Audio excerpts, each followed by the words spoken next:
Hello. Hi, everybody. We're back. And also welcome to the Extra Credits Book Club podcast. Me, Dekker. Good Podcast. evening. Allow a spiteful and fickle wheel decide what we spend our extra credits from Autumn. Read a lot of trash. Hmm. We've also read some really good stuff too. That is true. And we were currently in the Six of Crows, by part of the verse, Hmm. but things happen. Well, I'm glad she calls it the Grishaverse instead of the Zarpunk universe, Or because the that would king. be very egregious.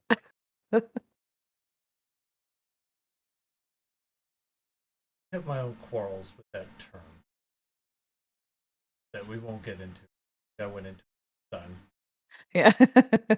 But this time we're talking about chapters 12 through 22.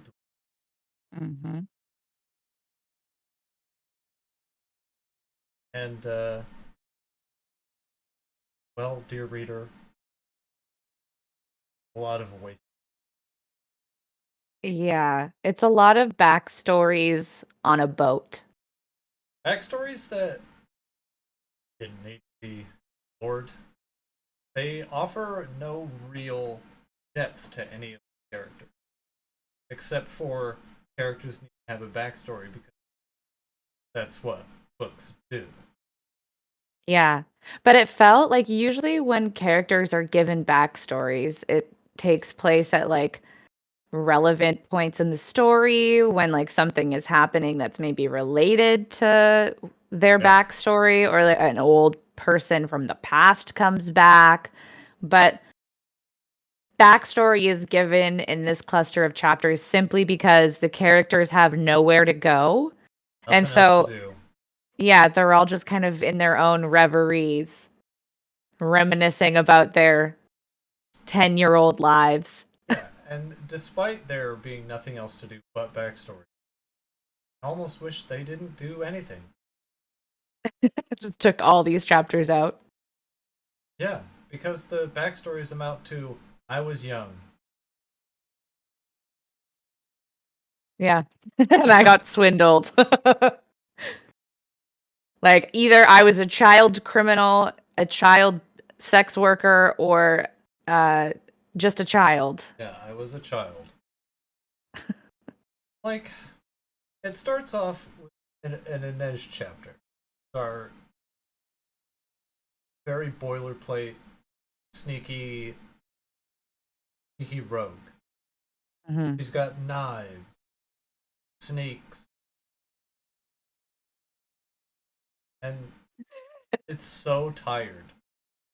Yeah, because I guess so they're at a point right now where the characters they've been given this heist and they're boarding a schooner to take them to fucking I've already forgotten the name of the place they're going. The Hierda? Yurda, yeah, Nordic world, Yeah, Viking world. White Island. But they've been ambushed and they don't know by who quite yet, I Right, don't that's think. when we last left our heroes, because it's been a while for us too. Yeah. They were going to sail to Fierda to complete this big heist to go kidnap a man who knew about this. The only reason I remember the Fleshy name of it, drug. yeah, it's a special drug, and the only reason I remember it is because it sounds like a Vulcan dish. Is the Oh. Jumja, or no, it was Jurda Parem. Jurda Param, that's right. Like, so it's Speshi, Grisha, like LSD and meth at the same time, Yeah. basically, where it like breaks down the barriers of their brains and allows them to do all kinds of crazy magic, like turn into mist and walk through walls. And the only person who knows how to make this drug is this guy, Boyer Bayer, or whatever his name is. And he's been captured by the Feardens and he's being held there, but he's the only one with the like the knowledge of the formula. And so this merchant council from Kerch, the island nation where our heroes are from, are offering these child criminals vast quantities of money so that they can go bring him back to Kerch so that the world's economies don't collapse because one of the powers that the Grisha can do when they're on their special Grisha meth is turn coal into gold. Yeah, they can just turn anything. Yeah, trolls into gold. And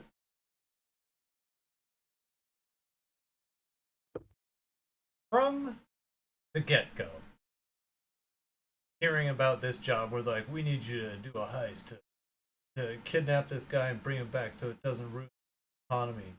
Like, this seems awfully high stakes for Mm-hmm. like our introduction to these characters and also their first outing. Like, this seems like book 3 kind of material. Where it's like the whole world economy is at stake if you don't get Mm-hmm. this special drug. So Leigh Bardugo has the insurmountable task of introducing these characters while also doing a massive heist that has profound consequences on the world. Mm-hmm. And already, we're halfway through now, the book. Already, she is really struggling with both of those things. Yeah. I think she bit off more than she could chew when she decided to write a heist book. Yeah, I think the heist is like secondary to whatever else she wanted to do. I think she wanted to like write about cool characters in the world that she already built, and I think she wanted to do more world building without like really knowing what she wanted to do with it and being like, well, what could get all of them together to do something? Why not a heist? But it's a very not well articulated or thought out heist. Yeah, because we're not privy to anything that occurs in the planning stage. No, and the characters aren't either. Like during this Yeah, cluster forgot of about that. chapters, like it's there's one point where they're all like meticulously repeating the plan so that they have it like memorized in their brain, but like then even after that part they're finding out new things about the plan that they didn't know before. Right. And, like, I think if I can channel some dumb brain, I think in the author's mind, Kaz is compartmentalizing so that everybody focuses on their own job. However, Yeah. it's coming off as no one knows anything about anything, including Kaz. Because they're like, oh, so you've got a plan? And he's like, eventually. Yeah. I'm sure it'll come to me. Like, oh boy. I don't know He's if got the that's. kind of yeah, Sorry, go ahead. he he's got the kind of confidence that doesn't seem like it's warranted. Like it seems like it doesn't seem like he's so like well planned that he doesn't need to explain himself. It seems like he has no clue what he's doing. Right. And it, like, leaves a huge fingerprint all over the book. Mhm. Like, that kind of fake it till you make it or don't. Like, we can see right through it. He makes a Mhm. terrible door and a great window. Grandpa joke. Standing in front of the TV. Make a terrible window. Anyway, we start at chapter 12 with Inej, who's the sneaky rogue. And last time, the boat that they were going to get on, and okay, I feel like everything that we talk about has to have context, and it drives me nuts. The boat that they were all going to get on to go to Fierda. Everybody was heading towards it. All right, we're off on our little journey. Goodbye, everyone. Goodbye. And then the boat explodes. Yeah. And How everyone's fun. like, oh shit, what's happening? Hello? And Kaz is just like, ah ha ha! Just as I planned, the real boat's that way. And already I'm like, what the fuck? How do you account for that? Yeah, he's like, people talk in Ketterdam, and Oh, it's that's like, do they so talk to the phony. point of exploding? Like, to the point that you would need, like, expect an ambush, sure, but expect an ambush to the, like, lengths of needing a second boat? Also, where are you getting the funds for two boats? Who knows? His child crime empire is quite vast. Even though everybody is complaining about like 30 million Kruga will change our lives. Like, well, clearly you've got funds to fucking throw around. So what's Yeah, another 30 million? yeah, like, boats aren't cheap. No. And these are big boats, like They're, expedition. Well, they're schooners. I schooners don't are pretty actually know big. how big schooners are. Schooners have two sails, I think. Like compared to all of the my only point of reference for boat size now is from below deck.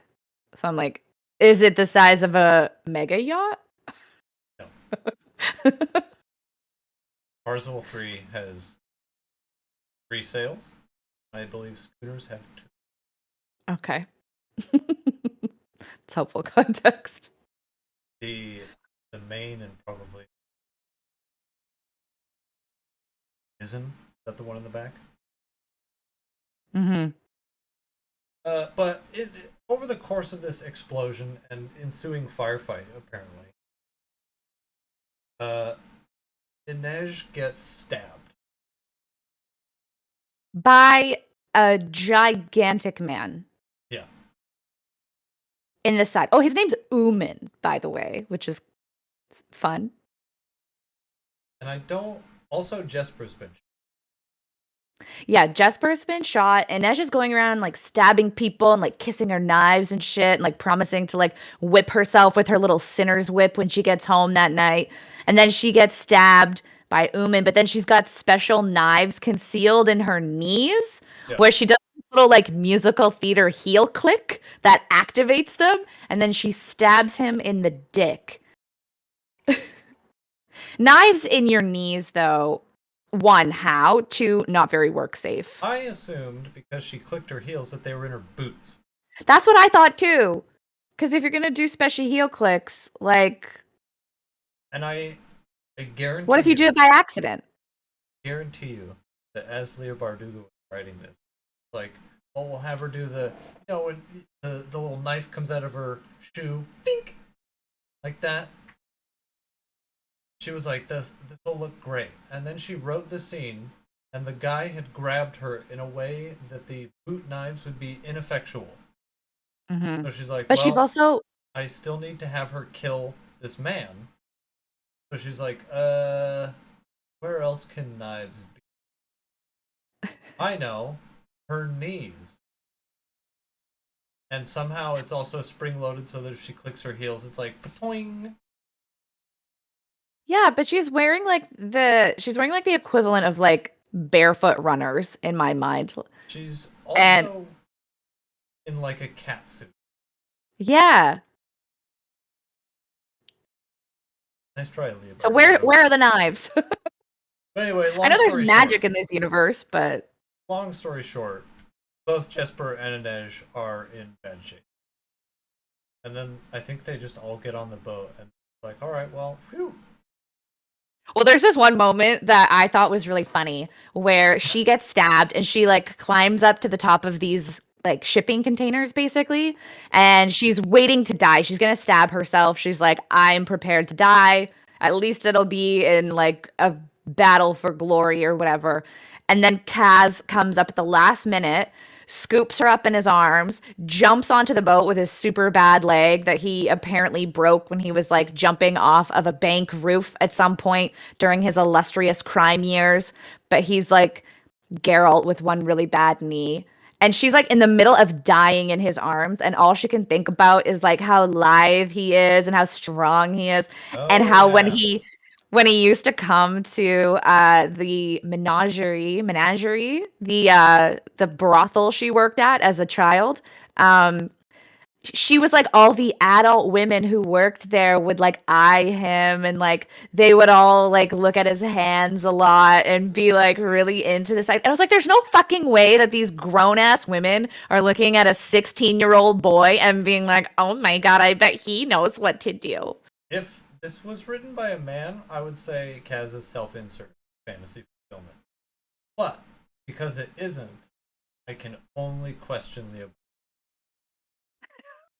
It's giving me licorice pizza vibes. Why are you sexualizing a 17-year-old so heavily? Hmm.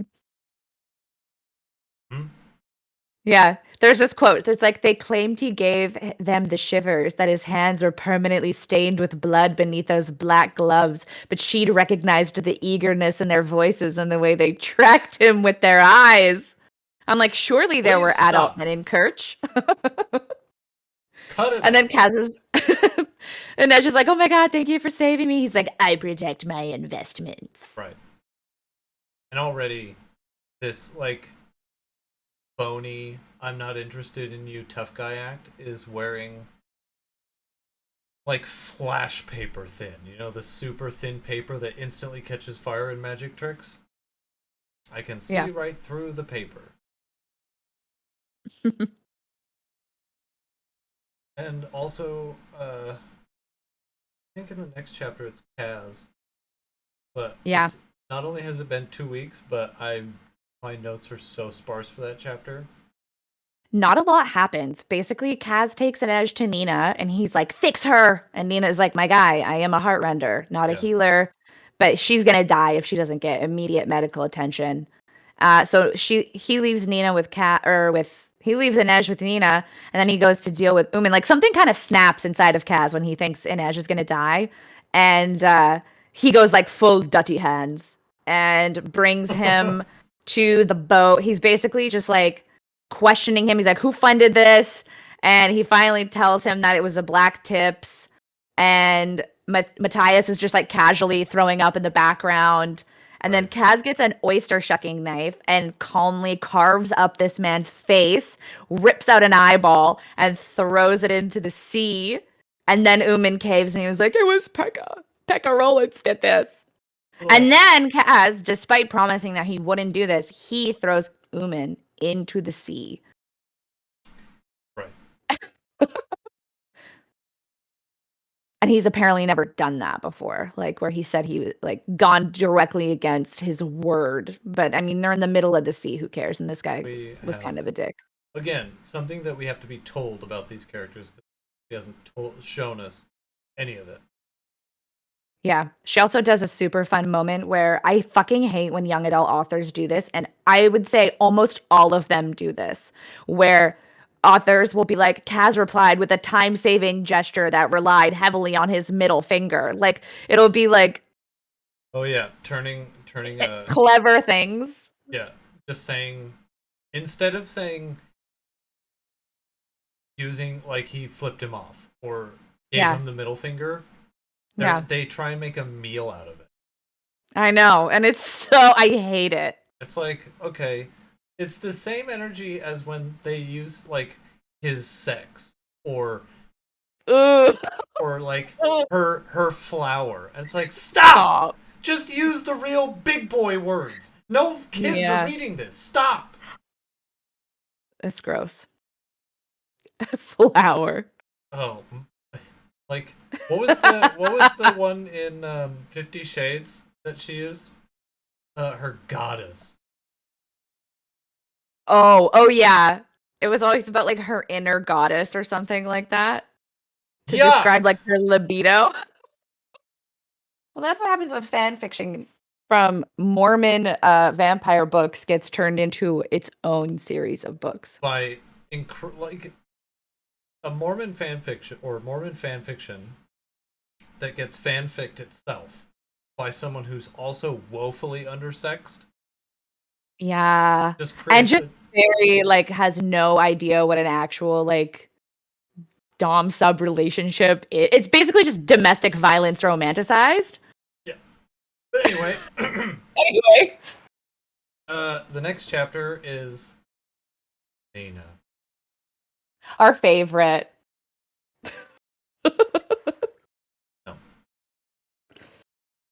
No, easily One of the one worst of the characters. worst characters I've ever read in literature, and I read Game of Thrones. Whoa, that was a dig. In terms Who's of who's who's really bad in Game of Thrones? Joffrey, just a horrible, terrible character. But like well written. Sure, Nina, I would say, is not well written. yeah. I Unfortunately, wouldn't put she's the Nina in the better. same camp as Joffrey. She's better written than everybody else. Well, that is true because she elicits the strongest reaction from being the worst. But my question is, does Leigh Bardugo know that Nina is the worst? No, Unintentionally well I written because the would author put lacks self-awareness. I would put money on. She thinks Nina is like some tragic. Like she just wants to be loved. The only way Nina's to. like her girl boss character. Like Yes. But this, it's I have so many notes for this chapter. It's outrageous.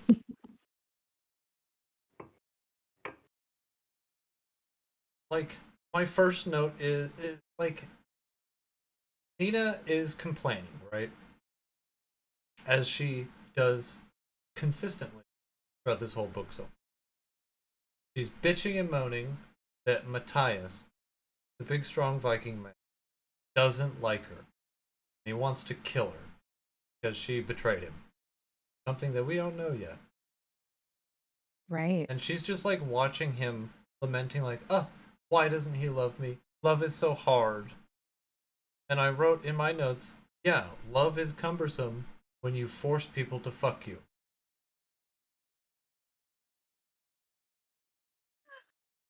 Sorry. That's slight spoilers because technically we don't know that that happened yet. Well, I don't actually know if they did fuck at Yeah, they all. sure did. Like when Because though? when they were it hasn't happened yet in the story, but it's when they hole up in the it's in their backstories. But I was combing through the backstory to find out like did they actually fuck and is this warranted? Yeah, she I makes a missed point of it. saying like all those nights together we had a great time. I'm still not convinced. We'll get to it though. Like There's I there's no way they didn't because as soon as she started getting naked and like touching up on him, like shortly after that, his attitude towards her flops, and he's suddenly like, she's not so bad.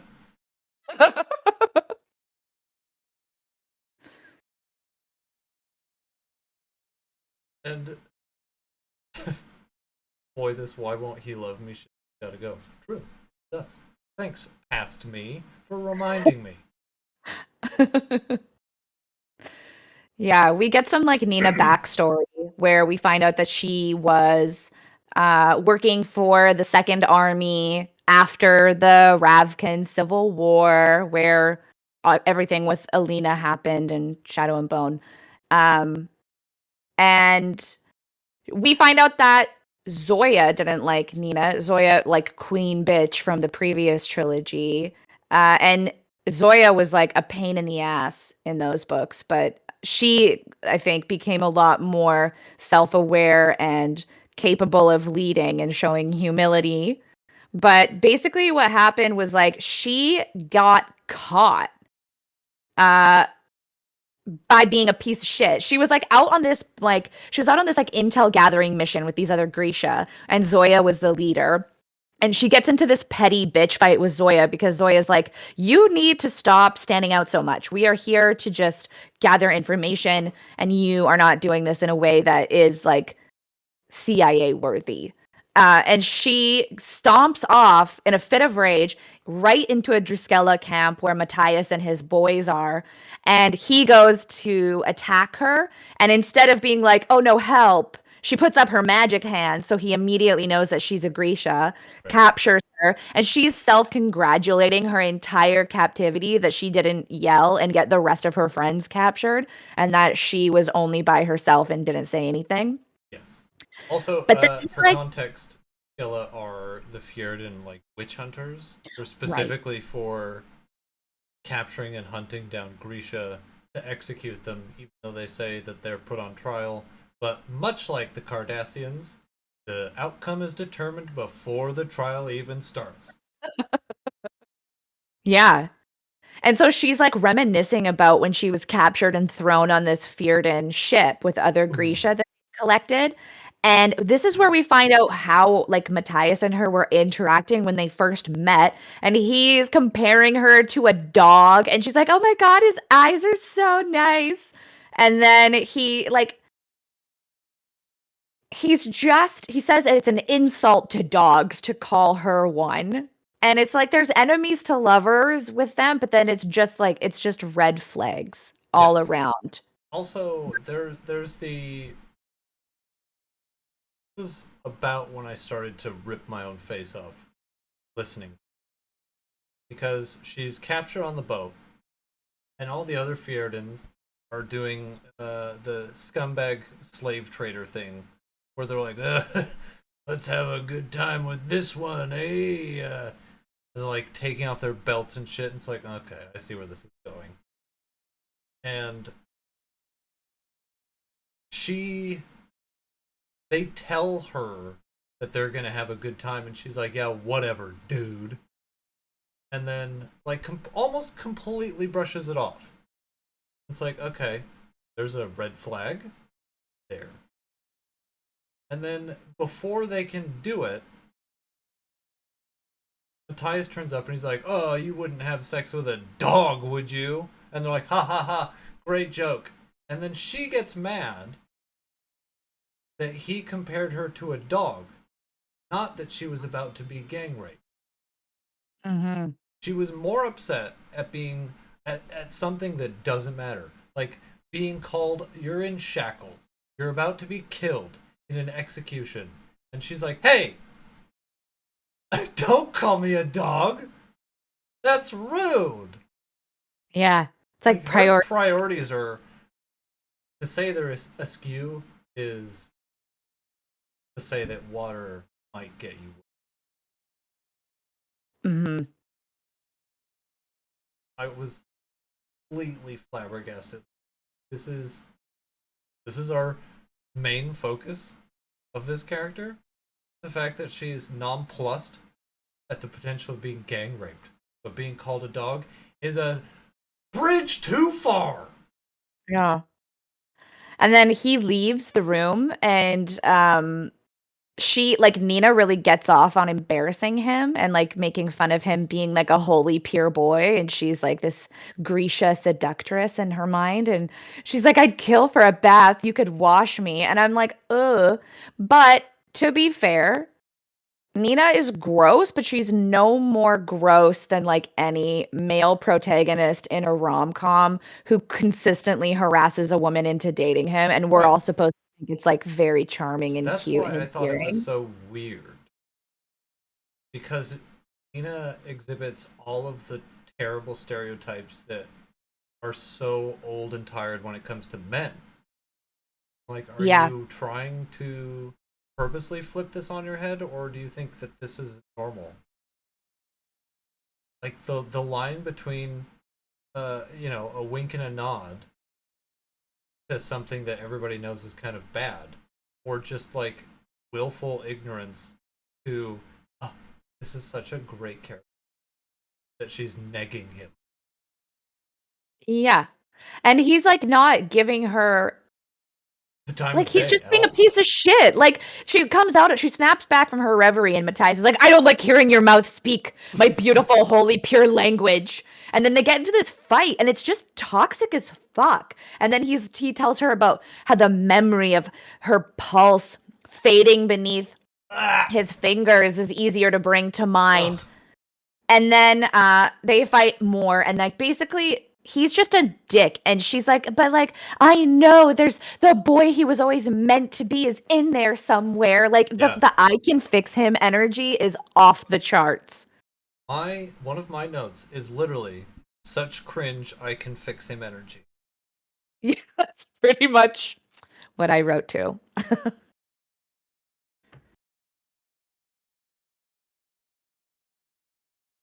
Oh yeah, and then he Yeah. tells her like how he like dreams about her every night. And she's like, "Oh my God, like, what are you dreaming about?" And he's like, "I make out with you, or I murder you, Yeah. or like I hate you and stuff." And she's like, "Wow, he really is beautiful." He literally. Yeah.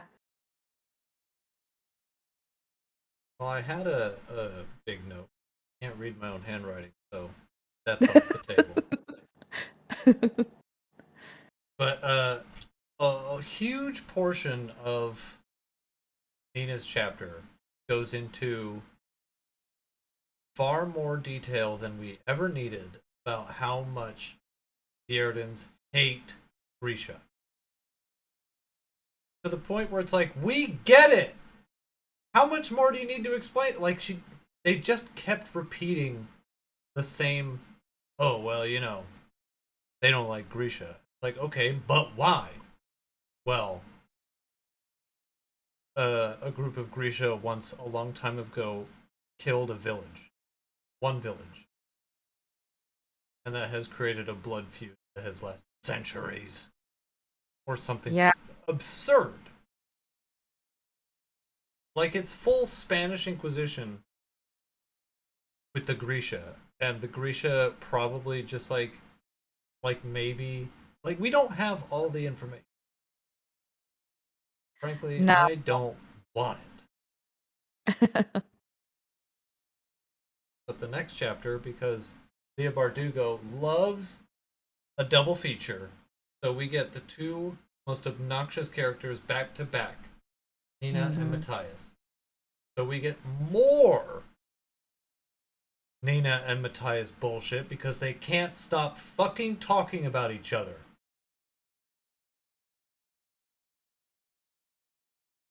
Except this time we get more backstory into what happened after the ship crashed. Because their backstories are the same backstory. Yeah. And for context, not the ship that they're currently on, the Right, ship that Nina was on when she was captured by Matthias and his boys. right.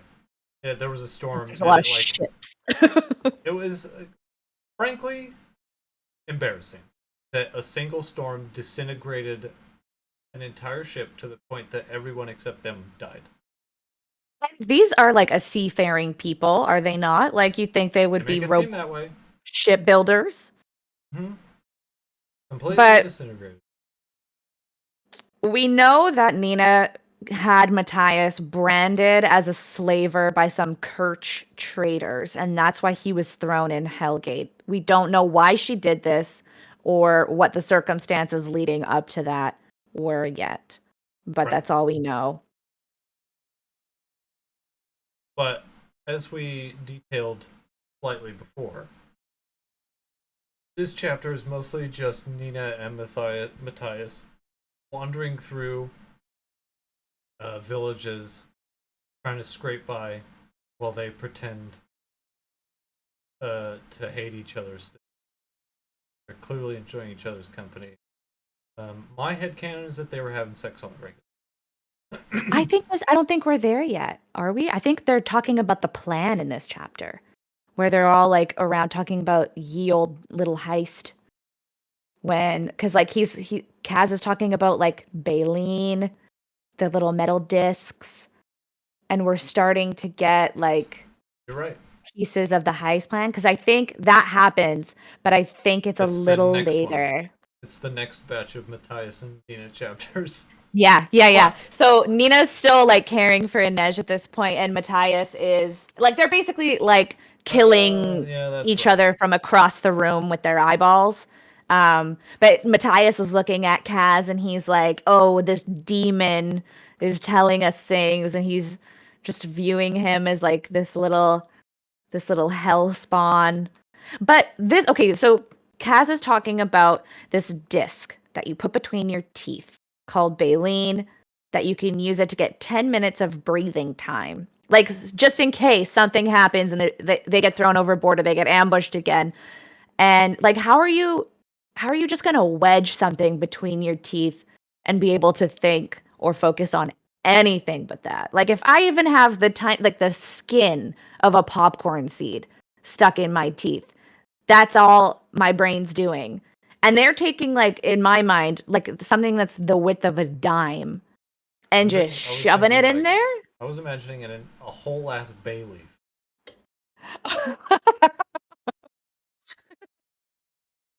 No, I think it's called like baleen, like whale teeth. I know, but I just meant Oh, that I oh, was imagining that it was the size of like a bay leaf. okay. But one of my big takeaways from this chapter is that Matthias's main character trait is complaining. Yeah, he's such a fucking wet blanket. Yeah, he complains and bitches and moans about everything. If it's going his way, if it's not going his way. He doesn't like being here. These people suck. They're all terrible. I don't want to go back home. It's terrible. They're going to arrest me because I'm a traitor. I can't go back because the prison sucked. Like, what the fuck do you like? Being a hater, that's it. He's still thinking about betraying everybody and getting back in the good graces with his government. Yeah. And he like Kaz is trying to get more information out of him as they're like planning this heist. And Kaz is like, "You're holding back." And Matthias is like, "The demon can It was read minds." a was sort of a confusing point for me that I kept having to rewind and listen to again, but I think they make it seem like the Fierdans just go into other countries and start taking Grisha. Hmm. And I was like, hold on a second. How it's weird that the Fierdans just roll up in other people's countries that allow Grisha and just take them. And the countries are like, boy, stop, don't. Yeah. Well, he's gone. Like, That is I didn't actually even consider that. no one seems to have issue with a foreign political entity rolling up and just kidnapping people and taking them back to be executed. Just because they've got a beef with Grisha. Yeah. It's very I bizarre. don't know if it has to be a world building this. Like she just didn't Mhm. think it through. Because there's no way that like there's no way a governing body would be like, "Ah, they took more. Fuck. What can we do? Ugh. Well, I guess nothing. We'll just have to go find more, I guess. That is very weird. Um, but we're getting like little snippets of this plan at this point, like how Kaz is planning on getting Inej to climb 6 stories in an incinerator shaft. And everyone's like, well, Inej is currently like Dead. dead. So, like, do we have a backup? Yeah. No, there's no backup. So like they're gonna get into this prison as criminals. Right. That's all we know. And then in order to somehow kidnap this guy, they're gonna I don't know why the climbing of the 6 stories needs to happen, but I feel It's like the plan is like who cares at this point because we're just going to find out about it as it unfolds. Right. And also, it's very, very rule of cool. Yeah. Yeah. Like, there's no real practicality to anything that they're doing. It's just like, oh, this is a clever thing that heists do, so we'll do it. Also, we need this, like, it's just Ocean's 11. Like, they had the tiny Chinese guy that they had fit in small spaces. Oh, yeah. Or the guy who got things done on the outside. Like, the fixer for equipment. They had Right. the guy who they put on the inside. Like, how many times, Leah? Did you just watch Ocean's 11 like 10 times, and that's your only source of inspiration? Because you might as well have named these Yeah. characters like Danny Ocean and Yeah. shit. Danielle Ocean. Um, but I think oh, Jesper's like, why aren't we talking about the fact that Pekka Rollins and his gang tried to ambush us and may very well also be sending a crew to do this heist as well? And Kaz is trying to brush it off like, oh, he's just another boss in Ketterdam. But everybody knows that isn't it. And Matthias, despite being the least self aware, least perceptive person on the planet, is like, this has the field of old wounds and bad blood. Like, what the fuck do you know, Matthias? Go Yeah, back to fantasizing about strangling Nina. Like, you don't, there's no way he's that perceptive. Everything else we know about him is that he's like a literally, toxic himbo. there's no way for him to conceive of anything else because his mind is constantly at war with wanting to simultaneously strangle and suck Nina's titties. Yeah. He can't make up his mind, and it's a wonder any other thought passes his idiot brain. Rarely any do. But now Anyway, we're into part 3. whatever And that there's means. these okay, so in the book, I think Leigh Bardugo thought it was gonna be super fun to like split all of the pieces of the book into like sections, but none of them mean anything or indicate any type of theme. I think she just wanted a nice double page spread with like some fun font action. So this section is called Heartsick. What was part two called? Servant and Lever. What?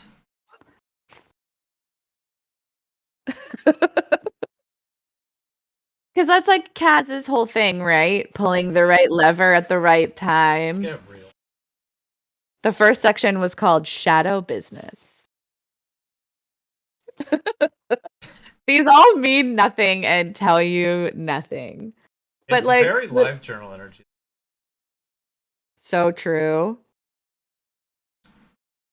It's like my shadow business.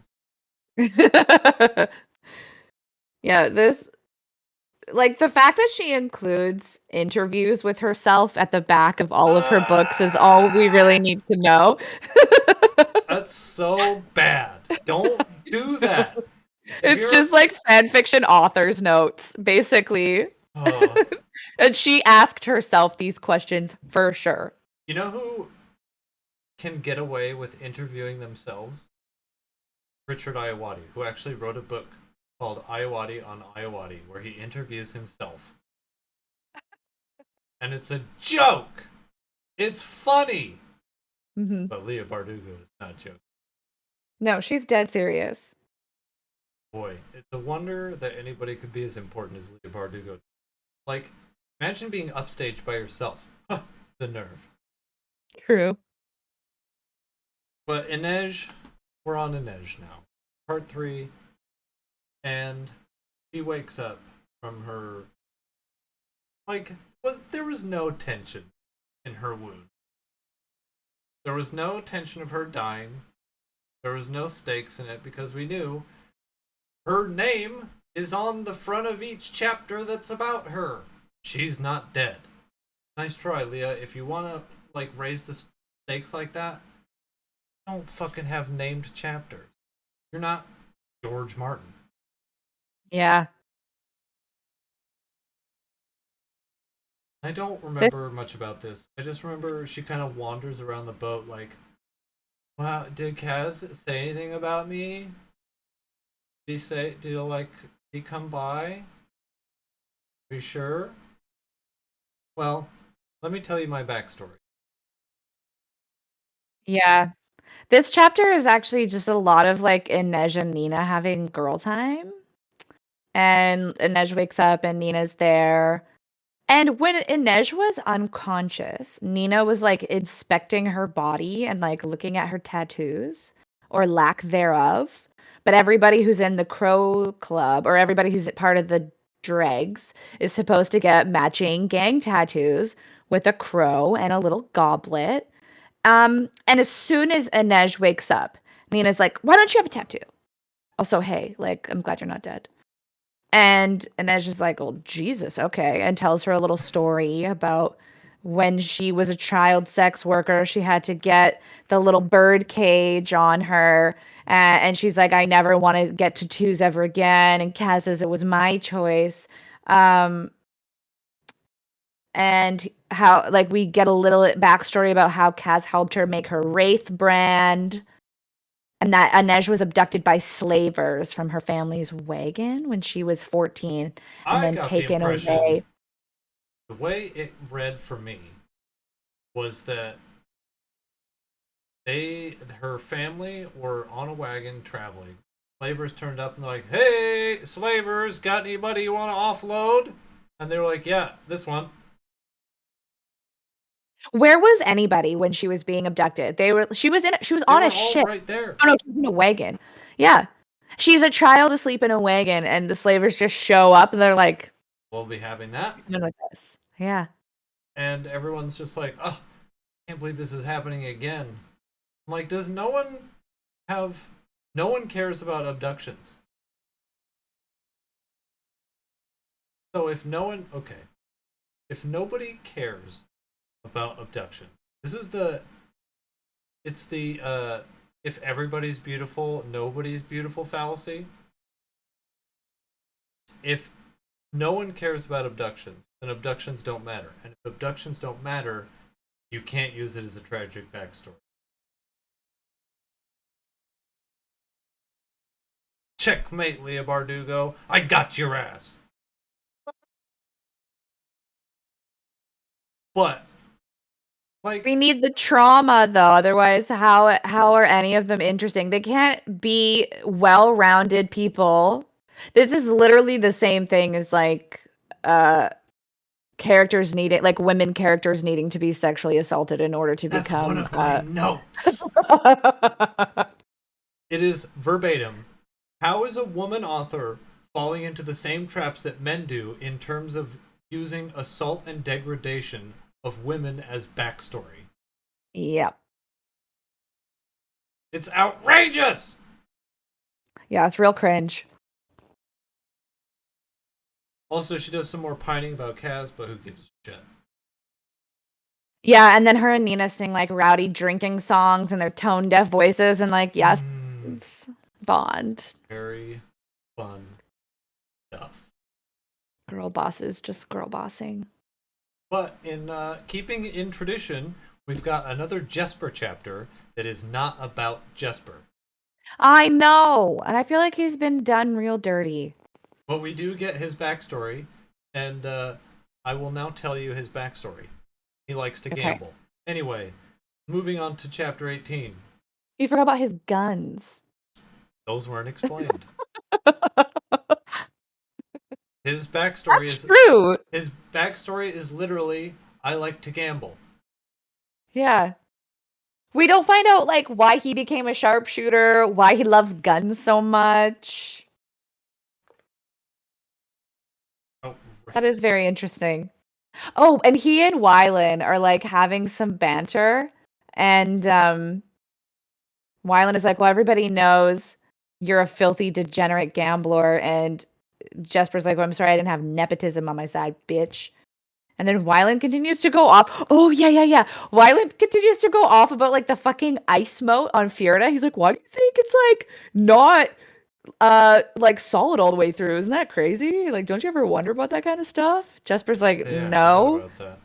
Hey, kid, He's like, shut up. why do you have more hobbies and interests like me? A fucking like I play the flute and I like he gives off the same energy as like somebody who's going to quiz you on Star Wars planet picture books for fun and then make fun of you when you can't recognize them by an overview shot of the entire planet. And Yeah. yes, I knew somebody like that and it was awful. Which planet is this? Wrong, it's And I was like, I don't Dantooine. fucking care. I don't fucking care. Keep your picture books on your own time. And Um, also, but like, Jesper seems to be, like, zeroing in on why a well-to-do, privileged young boy left home. And yeah, he's like, he must have fucked some. Couldn't have. yeah, secret gay activities, Yeah. which is in my mind, I'm like Jesper and Wylan are going to be a thing later. Right. That's my prediction. I think it's They going to can, happen. secret gays can sniff out others.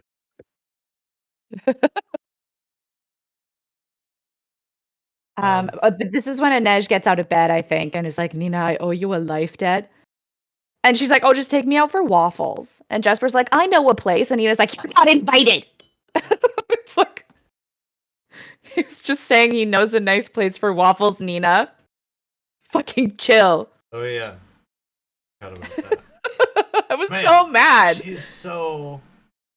is like picture perfect representation of that girl who has a friend group that only revolves around her, and if any of the other people in that group start to hang out without her, don't, what do you think you're doing? Yeah, that's This is very about much her me. energy.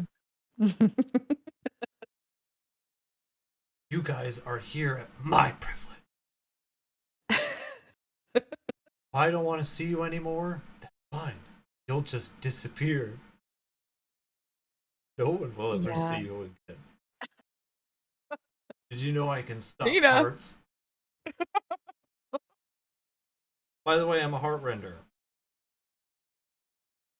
Yeah, she's a very special girl. She's just not like other girls.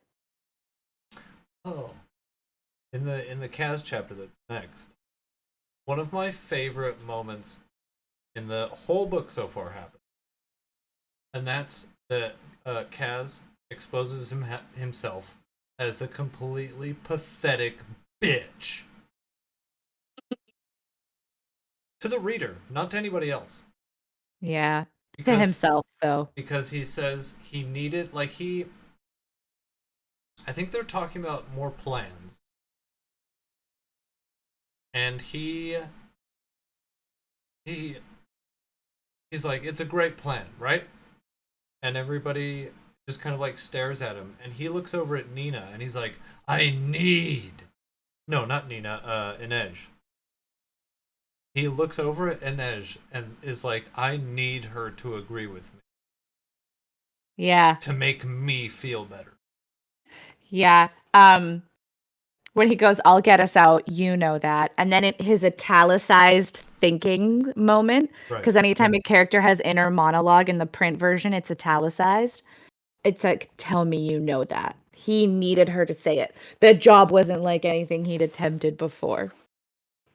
But we kind of skipped over a little cute interaction that Jesper has with Inej.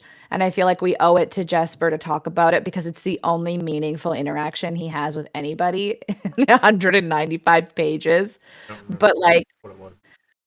basically all that happens is that Inej and him are doing like a turnabout the deck and they're having a little heart to heart about I think you mentioned it before when Inej was like, did Kaz like come and see me at all Oh, when I yeah. was sick? And he's like, oh yeah, like every day. And she's like, really? He's like, no, he never fucking came. And they're like, they're having a little moment of like being like Kaz makes us all feel like super undervalued. Like he doesn't have time for an HR department. But there's the two of them are now fucking like because we can't have 1 second without characters observing Nina and Matthias's electric fucking chemistry, which Yeah. none of us care about and is just gross. And they're like, "Ooh, it's like two bobcats circling each other." And Jesper's like, "Oh no!" And Nej is like, "What's gonna happen when they pounce?" And Jesper's like, "Probably kill each other." And then Nej is like, "That's probably why you have so many gambling debts and you're so bad at gambling." Like, Nice, what? good one. Jesper's the only person who's reading this situation like a normal, well-adjusted human Yeah. being. Also, this is when I started to, because there was the focus on, like, during this chapter when two people having a conversation between themselves is halted in favor of watching Nina and Matthias. I'm like, oh, they're the real main character. Got it. Yeah. The Like, those please two no. are who the book is for. Do Like, we this is like the Nina and please? Matthias show, and everybody else is just there to kind of hide it. I don't like that. Nope, But me you're either. right. Um, but this is where they start talking about Wylan, his supposed falling out that he has with his family, and that's Yeah. Inej, queen of all gossip, because she has to get all of this spy information from people. Is that he got caught in like a sweaty romp with one of his tutas. Mm-hmm. Oh, and then we find out why Jesper is in so much debt because he borrowed money from his family's farm for school, but gambled it all away. Right. The Because he end. likes He was it. He supposed likes to be a gambling. student. Yeah, that's true. He does like gambling.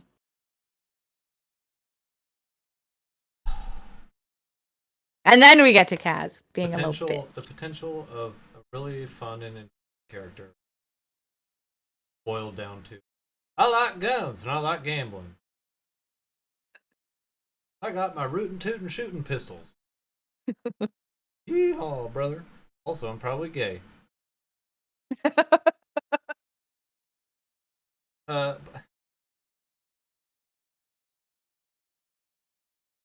I hate talking about. Why? He's Specifically. he is so uninteresting as a character. He's so uninteresting and almost one dimensional. Mhm. And yet the book keeps telling us how great he is, and it's making me come apart at this. Stop pissing on my head and telling me it's Yeah, that's fair. Because he is a little bitch. It takes him 2 days after Inej wakes up for him to actually go and talk to her. 2 days on a tiny boat? How are you gonna avoid her like that? absolute bitch.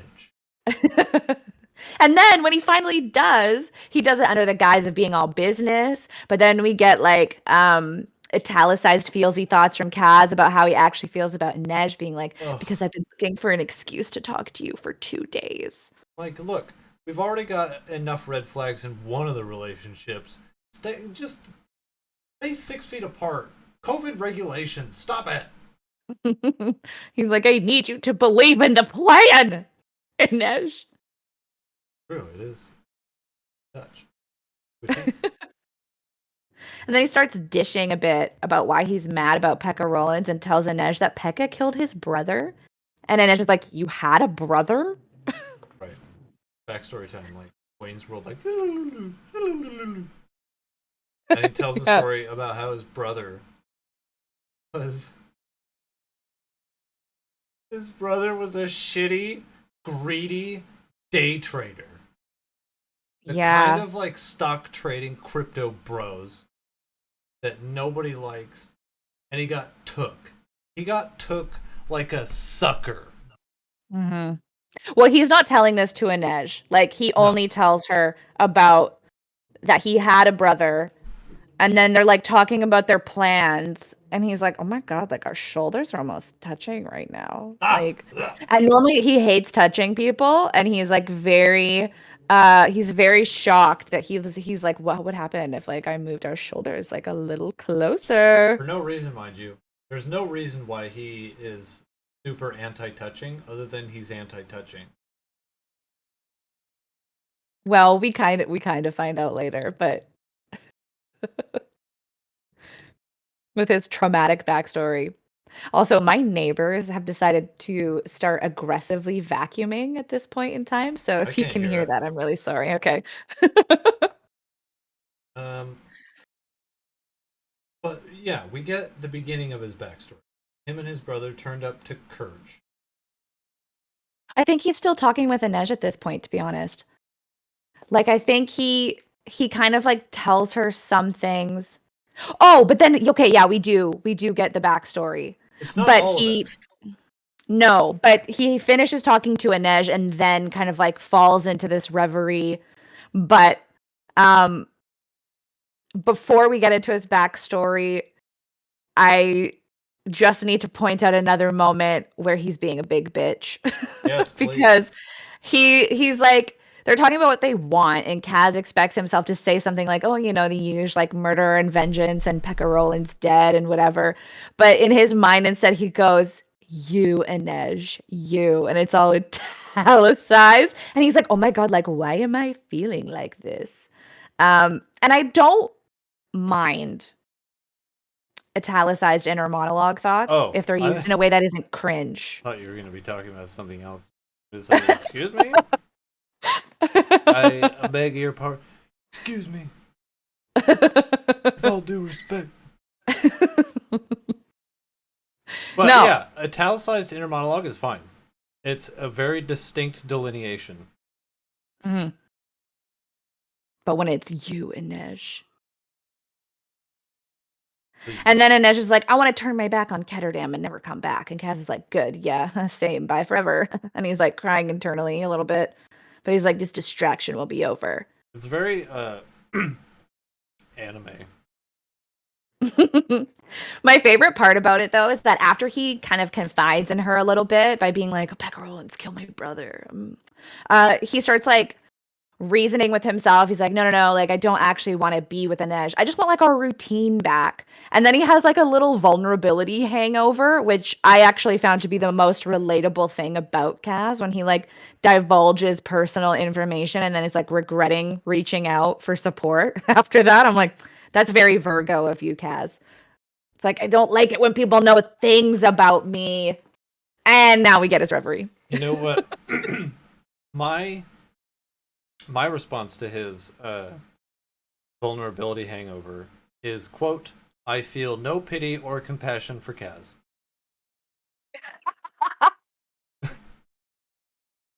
He can fuck Yeah. right off. I was like, oh, poor baby. It's like, shut the fuck up, bitch. But But yeah, yeah, then we get his backstory about him being a fucking magician child. it's so like this is one of the most absurd backstory. Like it's almost embarrassing how dumb this backstory is. Yeah. Him and his brother are like, we're leaving, Dad. We're gonna go make it in the big city. And him and his brother go to Kirch, and he's like, don't worry, Kaz. We're gonna make it big in the big city. Just you watch. I got this nice little apartment. Why don't you stay here? He goes off looking for jobs because he's like, I'm a finance man. I do finances. I sell stocks and other things too. And Kaz is like, wow, my big brother is so impressive, and he's good at what he does, even though I can't possibly comprehend what it is he does.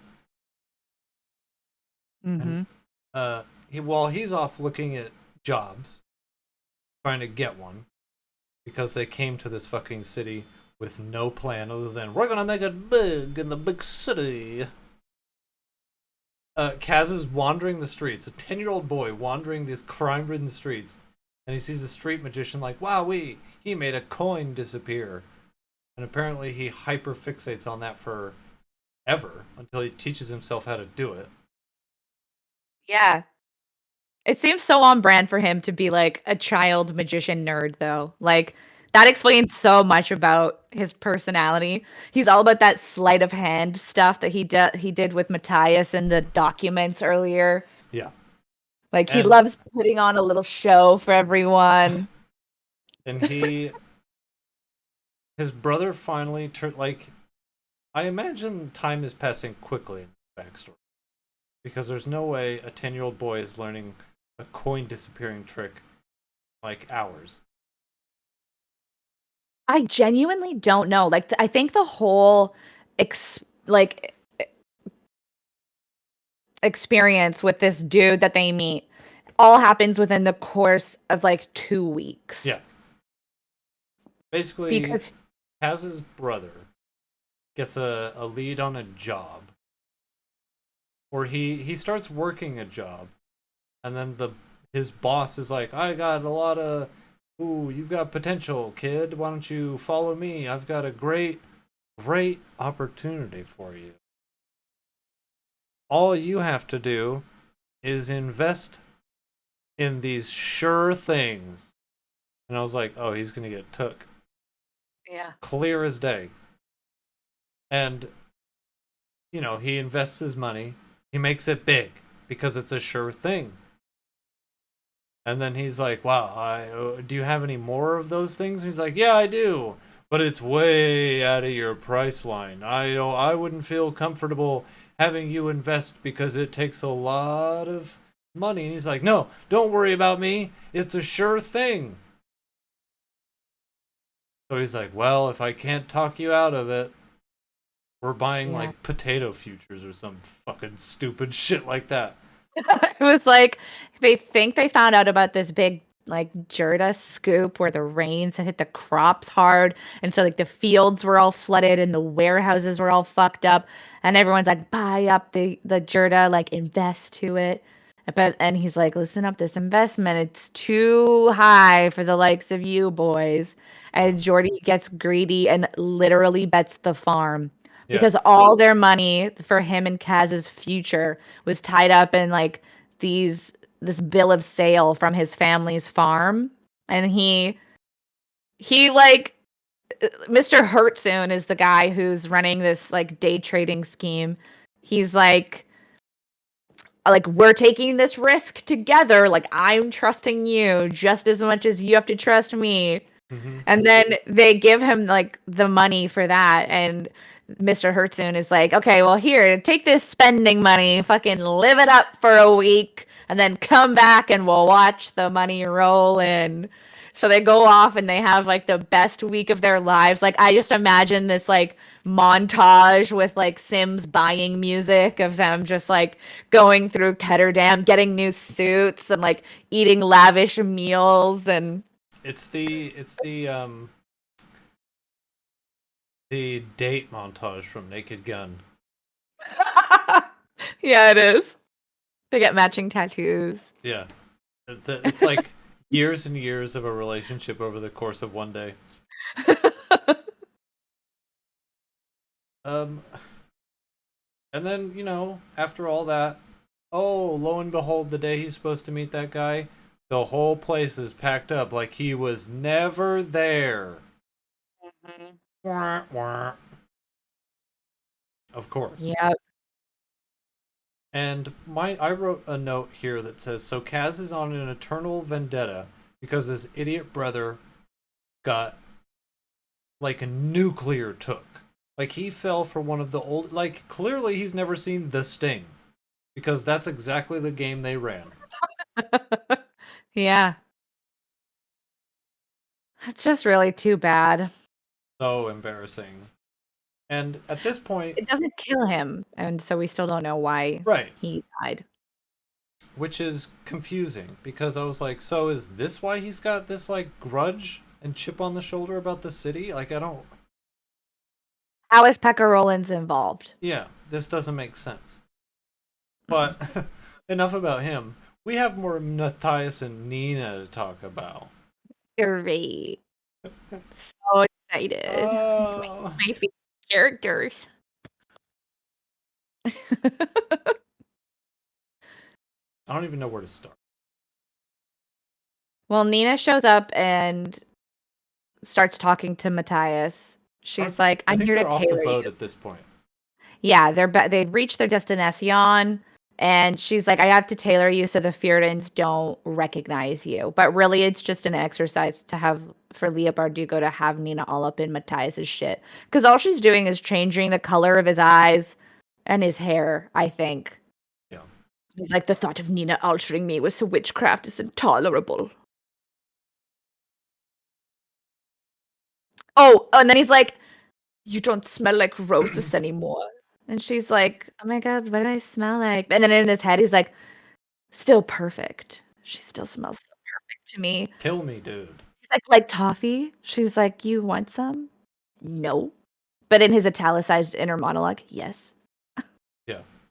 I made a note here that Matthias and Nina make me wish there were more characters. So that we could spend time with them instead of these guys. Yeah, just I'm talking like Feast of Crows, just like 16 main characters. So that we have as little time with Nina and Matthias as possible. Please. That would be very preferable to have that instead of having Matthias's inner monologue be like, it was humiliating, but he knew he could have watched her eat all day. Like, we get it. You're at war with yourself. Yeah. We get stop. And this is why my headcanon is that they never fucked. Because he's obsessed with her to the point where, like, maybe if they just fucked a bit and got it out of their system, he would be less at war with himself. But I also see the flip side where it's like she deflowered him and took away his pure, holy soul. Mm-hmm. And so he That's wants more of that. 100% it. But I still don't know if they did. She gave him the good. You know? I think she wanted to, but I don't know if it ever happened. Wait. She's a strumpet. She absolutely gave it up because he was there and stiffed up. Because they constantly... She was making fun of him for it, which was kind of mean. Constantly bringing up his fucking morning wood. It's like rude. Like, you can't Bonner shame him. He can't help it. No, she wants the Bonner. Boy's all stiffed up. Be a waste. Just let it go. God. And then doing like the most predatory thing of all, where she's like, oops, I'm naked. Don't look. Meanwhile, she's like standing facing him with an open blanket. Yeah. It's basically completely like naked. Cramming her ginger puss in his face. It's debasing. Also, the reader for Matthias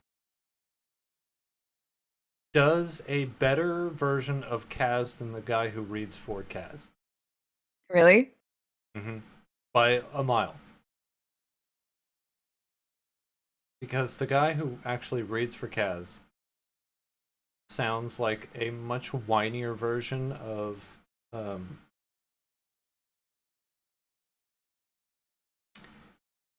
what is... He's a character from Mass Effect. Oh, Caden? Yeah. Much whinier. He's already pretty whiny. Well, sometimes. Yeah. Depending on your interactions and relationship choices. I also wrote, I'm getting the sense that if weren't for the backstory, it would be over already. True. Very true. But my last note of this chapter is this is so toxic. Because it is just a poor, stupid boy with, like, he's getting manipulated and teased and negged. Like, just emotional abuse to an incredible level. Like, browbeating this poor boy into falling in love with her. Whether or not they had sex, the jury's still out, apparently. I think they did. I think she blew out his back, and that's why he's like stars in his eyes. I don't even know if they made out. Like, I genuinely don't think You anything don't need to happened. make out. I just mean, I feel like it would have been mentioned. But we are at a point in the story where like we're still not even actually at the part where we're thinking about their backstory. Like we are now hearing they've made it to Fjorda and we're getting like the plan. Right. And then I think But it goes into the that doesn't matter. backstory. We're getting to the nitty gritty of what's really important. Whether or not the two worst people in the book fucking jumped bones. Okay, I had notes. Let me see if I can find them because I genuinely like it just seemed like they became friendly with each other. Like she was heckling him nonstop because I was like, Nina, you fucked this? Like you really fucked somebody who was being this mean to you the whole time. But literally all that like I feel like if they had kissed, we would know about it. This would have been They probably detailed to did. us in a way that doesn't make it like questionable. I Look, okay. genuinely I think she made fun of his morning boners and was naked around him a lot and he hates that he was into her. And they were sleeping back to back every night when they were out in the wilderness or whatever and like spooning and shit. They were 100% spooning because she like shamed him into wrapping his arm around her. Sure, okay. Yeah. Okay, but I think that's all they did. I do not think they made out. I don't think they had sex. Because there would be no fucking way that we aren't hearing about it. Okay, as someone who read the Shadow and Bone trilogy, is there sex in that? No, not until the very last book, but it's clear that sex happened. Hmm. Because I'm looking at it from A, Leigh Bardugo, and B, dumb brain idiot girl readers. Because you put two naked people in a bed, it would be like you have to go out of your way to say they did not fuck. But because this is young adult fantasy, you have to go out of your way to say they did fuck. If this was We an adult fiction, I agree for sure. But because of this genre specifically, where they're like teenagers, hmm. I don't think that there would be any ambiguity around it. Because two characters have sex in the third Shadow and Bone book, and it's like a big deal, and everything's different after. It's not really, but I mean, it kind of is. You raise a good point. I'm still gonna headcanon that they did that. Well, I mean, it makes sense, Yeah, but they're and it also like the way that they're acting with each other doesn't make sense unless they, clap cheeks. No, yeah. Although sometimes I don't know. I don't know. I've never wanted to murder and kiss someone at the same time. Like that is some gorilla grip, if that's the case. Well, yeah, but he's like really tortured and he thinks that fundamentally like she shouldn't exist and like but really inside he's like the boy he should be and like I can understand the turmoil. I guess they fucking changed that boy's life. Yeah, like she's And like a seductress. she's also the kind of toxic that would deliver a coupling that you would never recover from. True. Anyway, enough about that. I'm sick of talking about the two of them. Okay, but We do have to, I um guess, talk about their actual backstory. yes. we have do we want to talk about the heist plan that's happening No, right now it or doesn't do we matter. It I doesn't care. matter. But it's the chronology of the book. I Okay. know I get way too hung up about that though. I get so fixated on timelines, and it's unhelpful. I don't But I even think I can't took stop. notes about the actual plan because it straight up doesn't matter. I have a passage. Okay. I feel like it's helpful context. Anyway, okay, so Kaz is detailing the plan once they get to Fjorda. Literally, they're off the ship, even though they were all on the ship for so long. When Kaz could have told them the plan, but he didn't because he was too busy reminiscing about his day trading dead brother. So that Right. finally they get to Fjorda, and he's like, "Okay, here's the plan." He says, "If we get this right, we're going to be in and out of the ice court before the Fjordans ever know their prize scientist is gone. When we enter the prison, we'll be taken to the holding area beneath the men's and women's cell blocks to await charges. If Matthias is right and the procedures are still the same, the patrols only pass through the holding cells 3 times a day for head counts. Once we're out of the cells, we should have at least 6 hours to cross to the embassy, locate Yolbayer on the White Island, and get him down to the harbor before they realize anyone is gone." Right. And It's then, flawless. yeah. So there's a plan and it exists, and they're all memorizing it really hard. And then Matthias is just like back in his mind's eye, being like, "Nina blew into my life with the wind." Yeah. And then we get Oh, just way so much time spent talking about them. And then he's she really into drops, like her hair and shit too. yeah, and then at the end I think Matthias is like, why don't you tell everybody what really happened, Nina? And she's like, no, I can't. He's like, you better. She's like, okay, I will. And then she drops the bombshell that like she was like, yeah, we were having a great time together. It was basically one long vacation. And then I spotted some other Grisha, so I panicked and sold him out.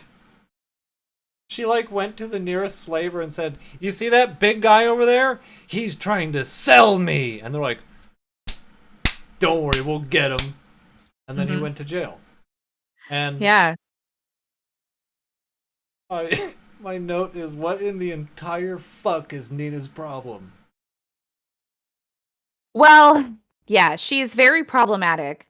Um, but okay, so one thing I wanted to point out about Nina's characterization in this is that they're doing a very bad job of. I don't know why I keep saying they. It's one person. It's one author.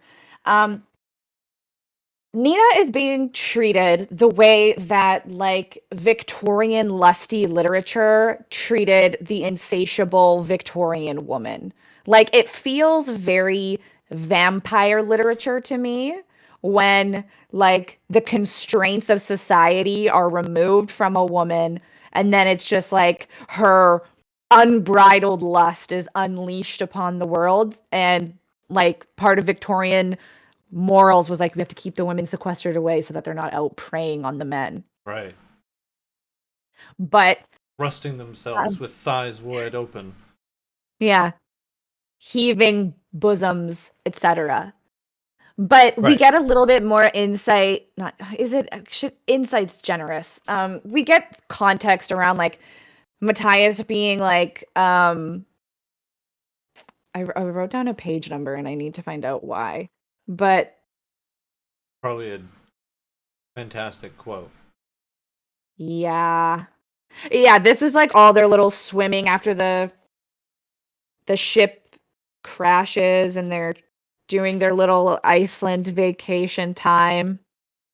But Yeah. when Matthias is like Nina had blown into his life with the wind and rain and set his world spinning, every time we're gonna get a little like paragraph break in this book, she puts this like little crow figurine, and I'm like, no, no, no, no, please, please, I don't want any more backstory. I'm literally like Mufasa and the Lion King hanging off of the cliff. Like, I don't want to go here.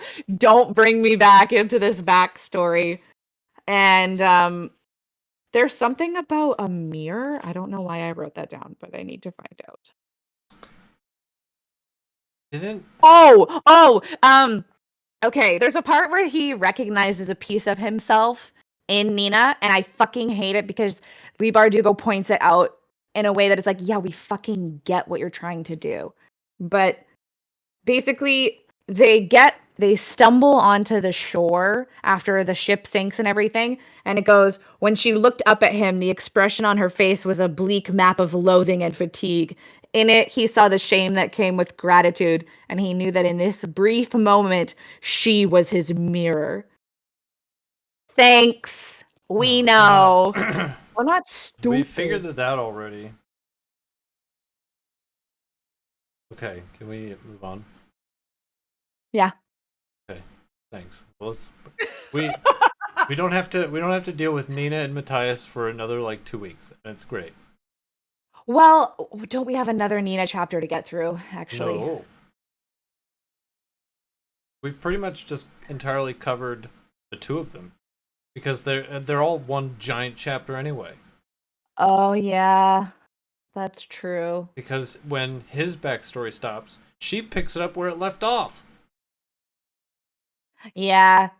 So I guess the moment that they stop being enemies, I mean, we don't have to talk about them anymore if you don't want to. No, it's fine.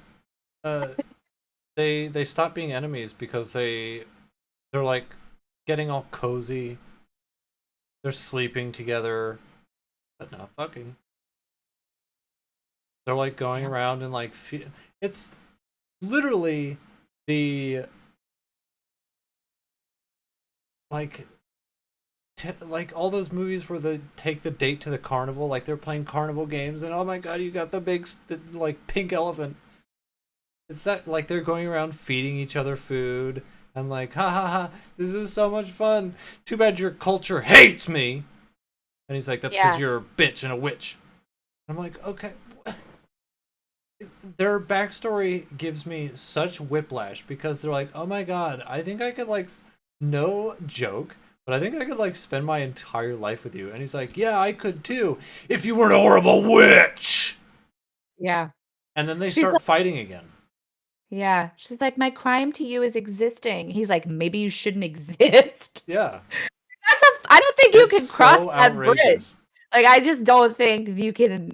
I think that's a fundamental disagreement. That means this relationship is doomed. And this is all taking place when they're like wandering around and they're waiting for the prison cart to turn up. Well, they're still crossing on their way to get to the town at this point because this is when Nina and Matthias are having a big fight. And that's when we find out that Nina sold out Yeah, Matthias to the Kirch slavers. And then they're attacked by a squaller who's high on Grisha meth. And he starts right, raising all of these like stone pillars and raining down ice and shit. And then Jesper shoots him out of the sky. Kaz does a little acrobat with Inej, and she goes like soaring through the air with her knives out and throws the knives, and he falls to the ground. And everyone's like, what the fuck? Why is this guy here? How did he get here? The Shu aren't using Grisha as soldiers, so like, what the fuck's going on here? And then Nina and Matthias decide that they're gonna bury him together, even though Kaz is like, fucking do your one job, Nina. Like, listen to me and follow the plan. Why the fuck are you burying this rando? She's like, I knew him from when I was in Ravka. right. And then we find out as they're burying this guy, that the reason Nina sold out Matthias to the slavers is that there were undercover Grisha in the village that they went to, and they recognized both Nina and Matthias, and were going to take him to Ravka to trial. So she said that he was a slaver to get him out of there, so that he wouldn't be killed in Right. Ravka. But she was also trying to protect the Grisha from from him, I Yeah. think. And then they decide that they're going to betray the whole gang and kill the guy that they're going in to save. Yeah. They don't so much as apologize to each other either. Like she's like he forces her to explain why she did what she did. And it is, I mean, you guys heard it. one of the flimsiest excuses ever. I was trying to help you. They would have killed you too. Like, why not just escape together? Yeah. It was so phony. And Mhm. he's like, "Wow, you're right. I can trust you now. What do you say we fuck up this whole heist?" And she's like, "Great." Yeah. Truly, it's like the most canon thing they could do, though, is just bond over their collective toxicity. Mhm. You'll get die of poison just from being around them. Yeah. Anyway, it's We're into time. part 4. Yeah. What's this part called? The trick to falling.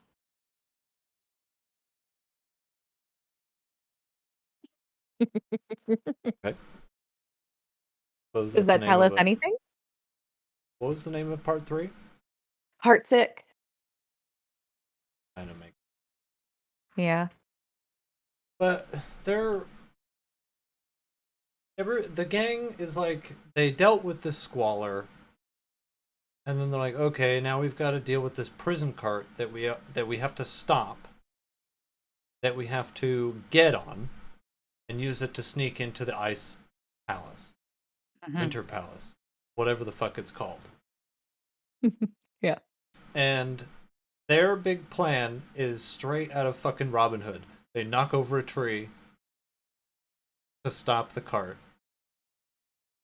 and then I think do something stupid like go off in the bushes like I'm a bird, I'm a bird, and then the cart guards are like,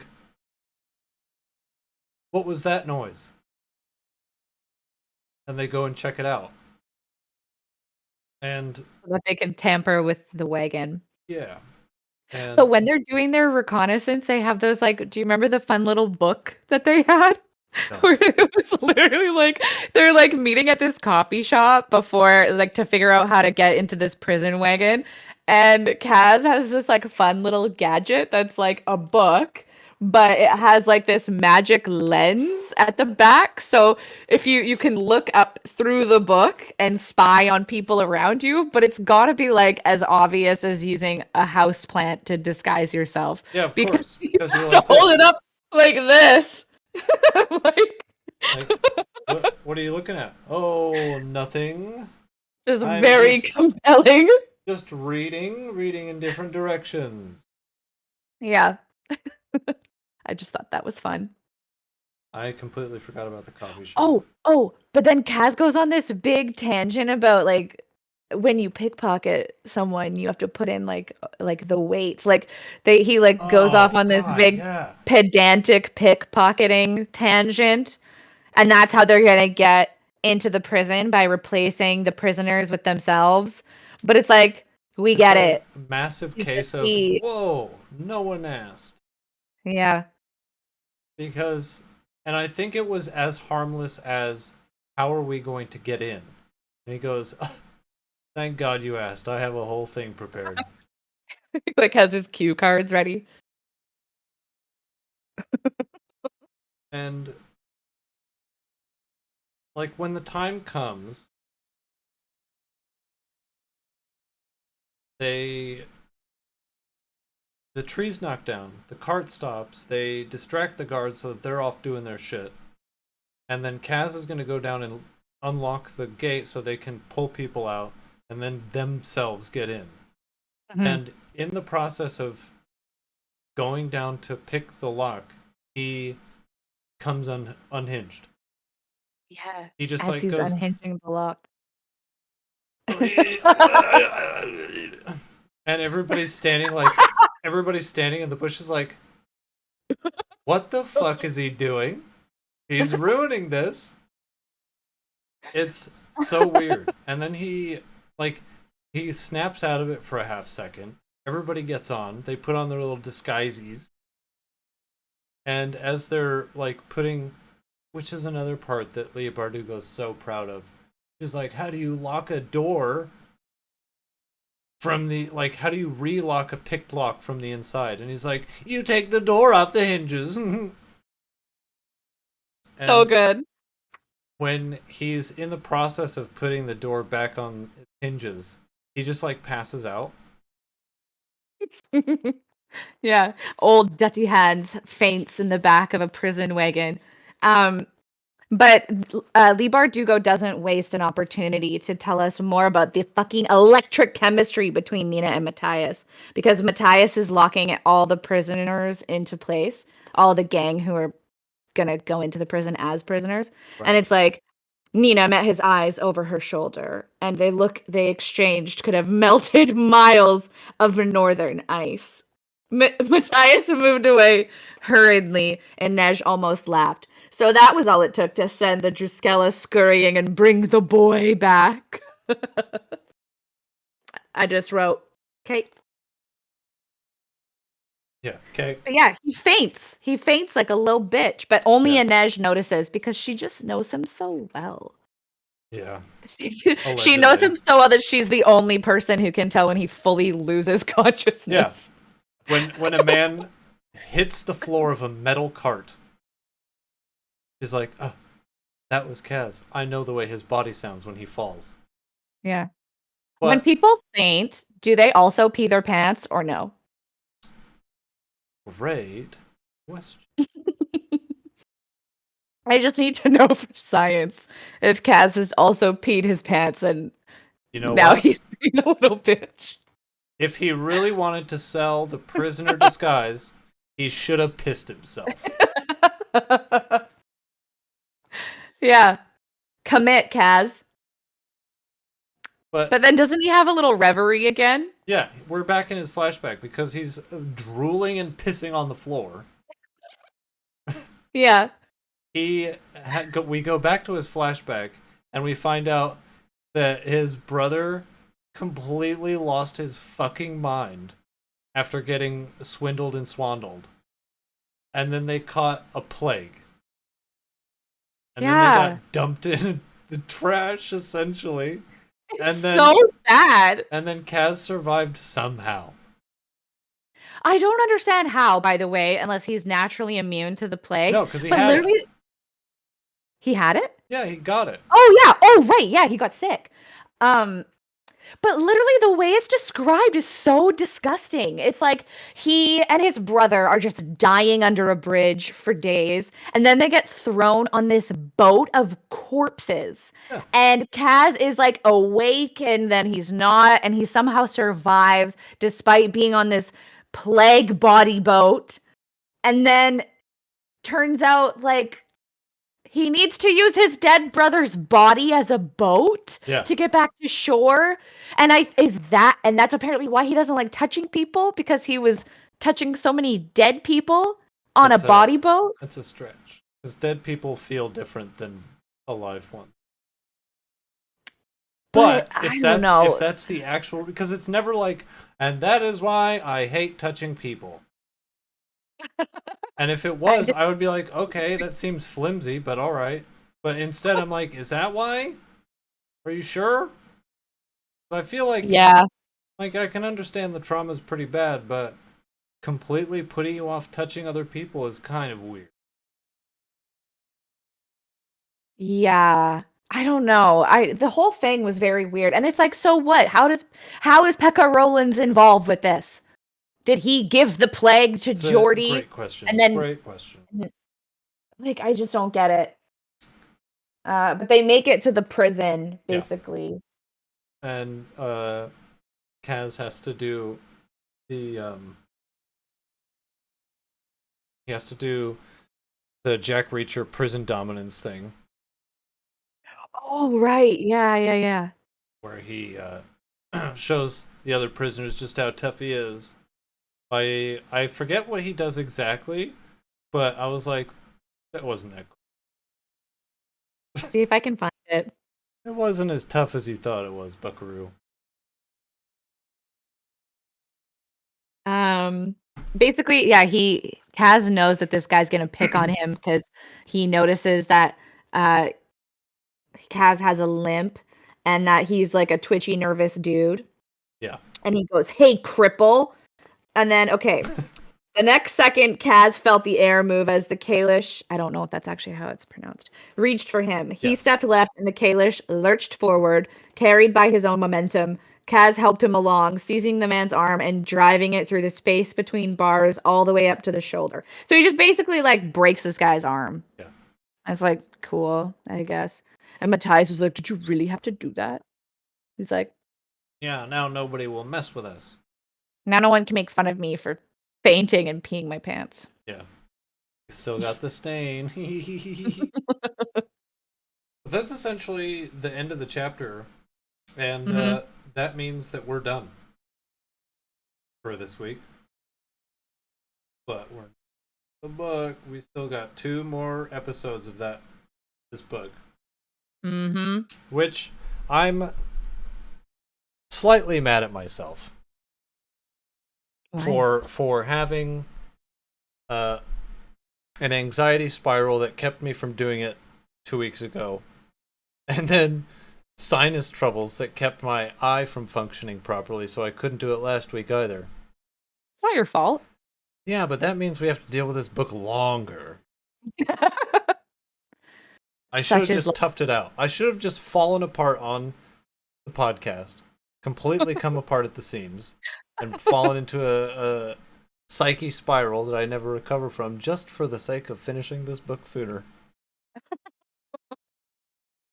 Wouldn't have been worth it. No. Letting this book destroy you is not the way. Better to prolong it than to have it be the cause of like not being able to function as a human being. Exactly. But that's it, everybody. We'll be back in 2 weeks with more. Hopefully. Who am I kidding? It's not going to get any better. Well, we're in the heist chapters now, so True. It could be interesting or entertaining at least. hopefully less backstory. That would be nice. Boy, no kidding. This episode will be up on YouTube next week. Are watching this on YouTube? Thanks. And please like and subscribe. If you're not watching this on YouTube right now, then please go to YouTube and subscribe to the channel, please. Please. We're only 60 away from having our own URL. Hey, nice. All right, boys and girls. Let's get the hell out of here, huh? I'll let you guys hear the theme song that Edward made for us while we wrap it up.